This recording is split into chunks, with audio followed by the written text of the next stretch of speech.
નમસ્તે વિદ્યાર્થી મિત્રો, કેમ છો? મજામાં? આજના વિડીયો લેક્ચરમાં આપ સૌનું સ્વાગત છે. તો આજના વિડીયો લેક્ચરમાં આપણે ધોરણ 7 વિષય ગણિત ચેપ્ટર 14 સમિતિ વિશે આપણે અભ્યાસ કરતા હતા. તો એમાં આપણે અગાઉના વિડીયો લેક્ચરમાં આપણે સ્વાધ્યાય 14.3 પૂર્ણ કર્યું હતું. તો આજના વિડીયો લેક્ચરમાં આપણે ચેપ્ટર 14 સમિતિ એના MCQમાં પૂછાઈ શકે તેવા પ્રશ્નોનો આપણે અભ્યાસ કરીશું. તો જોઈએ વિદ્યાર્થી મિત્રો MCQ. પહેલો MCQ આપણને આપેલો છે કે ચોરસને સમિતિની રેખા ખાલી જગ્યા હોય છે, કે ચોરસને કેટલી સમિતિની રેખા હોય છે. તો આપણે આગળ જ્યારે માહિતી મેળવી ત્યારે મેં કીધું હતું કે ચોરસને કેટલી સમિતિની રેખા હોય છે. તો ચોરસને 4 સમિતિની રેખા હોય છે, એટલે કે આવશે 4. કે ચોરસને કેટલી સમિતિની રેખા હોય છે. તો ચોરસને આવશે 4 સમિતિની રેખા હોય છે, કે જેના વડે આપણે આકૃતિનું શું કરી શકીએ છીએ, 2 સરખા ભાગમાં વિભાજન કરી શકીએ. એટલે કે જે રેખા વડે આપણે આકૃતિનું 2 સરખા ભાગમાં વિભાજન કરી શકીએ એને શું કહેવાય, સમિતિની રેખા. તો ચોરસને કેટલી સમિતિની રેખા હોય છે. તો ચોરસને 4 સમિતિની રેખા હોય છે, કે જેના દ્વારા આપણે આકૃતિનું શું કરી શકીએ છીએ, 2 સરખા ભાગમાં વિભાજન કરી શકીએ. ત્યારબાદ બીજું આપણને આપેલું છે કે સમબાજુ ત્રિકોણને સમિતિની રેખા ખાલી જગ્યા હોય છે. તો સમબાજુ ત્રિકોણને કેટલી સમિતિની રેખા હોય છે તે આપણે આગળ માહિતીમાં જાણ્યું હતું. તો સમબાજુ ત્રિકોણને કેટલી સમિતિની રેખા હોય છે. તો સમબાજુ ત્રિકોણને 3 સમિતિની રેખા હોય છે, કે જેના દ્વારા આકૃતિનું શું કરી શકાય છે, 2 સરખા ભાગમાં વિભાજન કરી શકાય.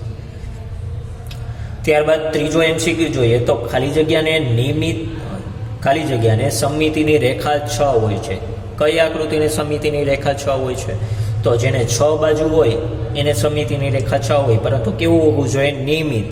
તો નિયમિત 6 બાજુ હોય તો એવા આકૃતિને શું કહેવાય, નિયમિત ષટકોણ કહેવાય. કે નિયમિત ષટકોણને 6 બાજુ હોય અને એની દરેક બાજુઓ કેવી થશે, સરખી હશે. તો એની સમિતિની રેખા કેટલી થશે, 6. એટલે કે નિયમિત ષટકોણને સમિતિની રેખા કેટલી હોય છે, 6 હોય છે. એટલે કે અહીં આપણે લખીએ કે નિયમિત ષટકોણ,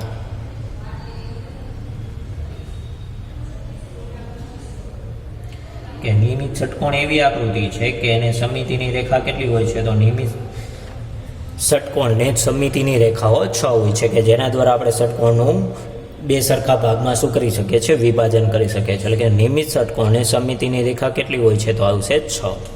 હવે નિયમિત ષટકોણ એટલે કે એની બધી બાજુઓ કેવી હોય, સરખી હોય, એવા ષટકોણને કહેવાય નિયમિત ષટકોણ. તો નિયમિત ષટકોણને સમિતિની રેખાઓ મળશે 6.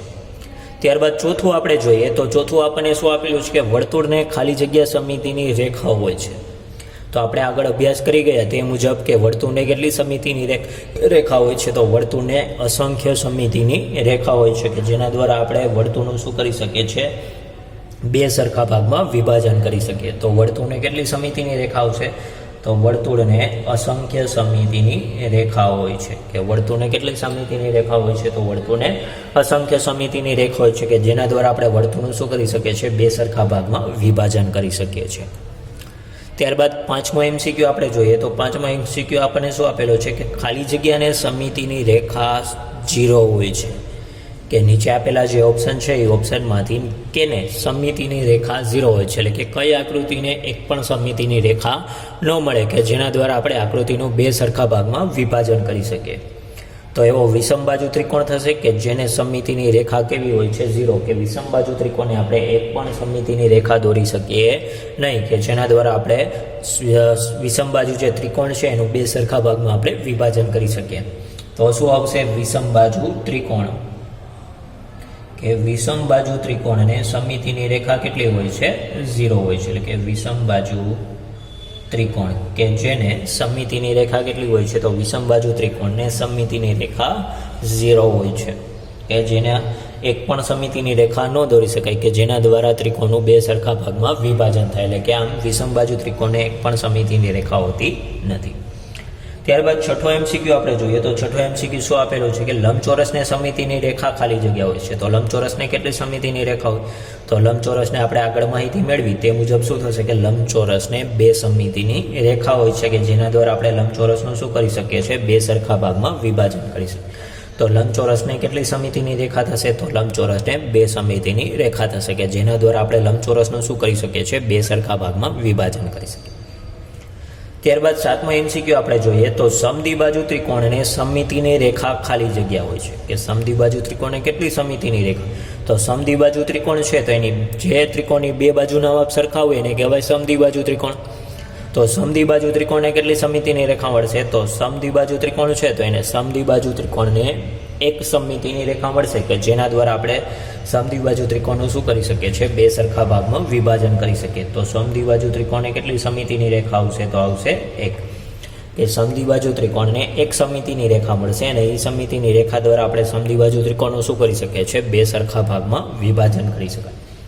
તો આમ સમદ્વિબાજુ ત્રિકોણને કેટલી સમિતિની રેખા હોય? તો સમદ્વિબાજુ ત્રિકોણને એક સમિતિની રેખા હોય છે.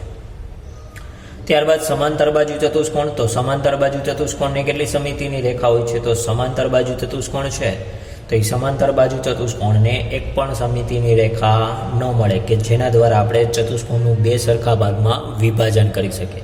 તો સમાંતર બાજુ ચતુષ્કોણને કેટલી સમિતિની રેખા હોય? તો આવશે 0. કે સમાંતર બાજુ ચતુષ્કોણને એક પણ સમિતિની રેખા ન મળે કે જેના દ્વારા આપણે સમાંતર બાજુ જે ચતુષ્કોણ છે એ સમાંતર બાજુ ચતુષ્કોણનું આપણે બે સરખા ભાગમાં વિભાજન કરી શકીએ.